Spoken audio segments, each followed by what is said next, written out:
મહત્વપૂર્ણ નિર્ણય કર્યો છે। ઔદ્યોગિક અને ક્વોરી વિસ્તારોમાં માળખાકીય સુવિધાઓ માટે 1 કરોડ રૂપિયાની ફાળવણી કરવામાં આવી છે। રોડ અને અન્ય માળખાકીય સગવડોના મજબૂતીકરણ માટે 1470 કરોડ રૂપિયાની ફાળવણી, જ્યારે 688 કિલોમીટરના 65 માર્ગોનું અપગ્રેડેશન કરાશે। આ માર્ગો સાથે સંકળાયેલા ગામો અને શહેરોનો ટ્રાફિક ઓછો થશે। આ મહત્વપૂર્ણ નિર્ણય લીધો છે મુખ્યપ્રધાન ભૂપેન્દ્ર પટેલે। ટ્રાફિકની સમસ્યાને નિવારવા માટે આ નિર્ણય લેવામાં આવ્યો છે। માર્ગો સાથે સંકળાયેલા ગામો અને શહેરોનો ટ્રાફિક હવે ઓછો થશે।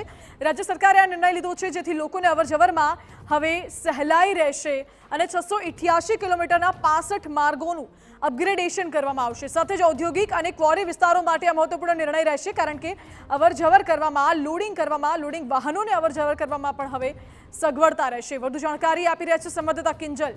જી કિંજલ।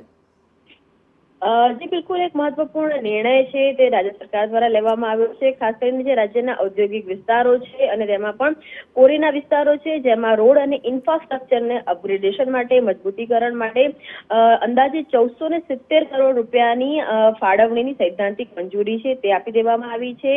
668 કિલોમીટરના 65 જેટલા જે રસ્તાઓ છે તેને અપગ્રેડેશન કરવામાં આવશે, તેમને મજબૂતીકરણ કરવામાં આવશે। ખાસ કરીને જે માર્ગો છે કે જે ગામો, નગરો અને શહેરોને જોડે છે એમાં ટ્રાફિકમાં પણ સરળતા થશે અને તેના કારણે વાહન વ્યવહાર પણ અનુકૂળ છે તે બની જશે। આ જે રસ્તાઓ છે તેના મજબૂતીકરણથી, અપગ્રેડેશનથી ઉદ્યોગમાં તો કહી શકાય કે એક વેગ આવશે જ, પરંતુ ઔદ્યોગિક વિસ્તારોની સાથે જે નેટવર્ક છે, નેટવર્કની અંદર પણ વધારો છે તે થશે।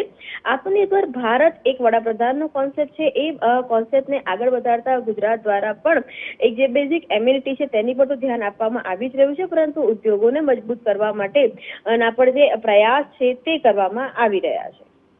જી કિંજલ, આભાર આપનો। એટલે રાજ્ય સરકારનો આ નિર્ણય દરેક લોકો માટે ખૂબ સારો, સગવડતાપૂર્વક છે, કારણ કે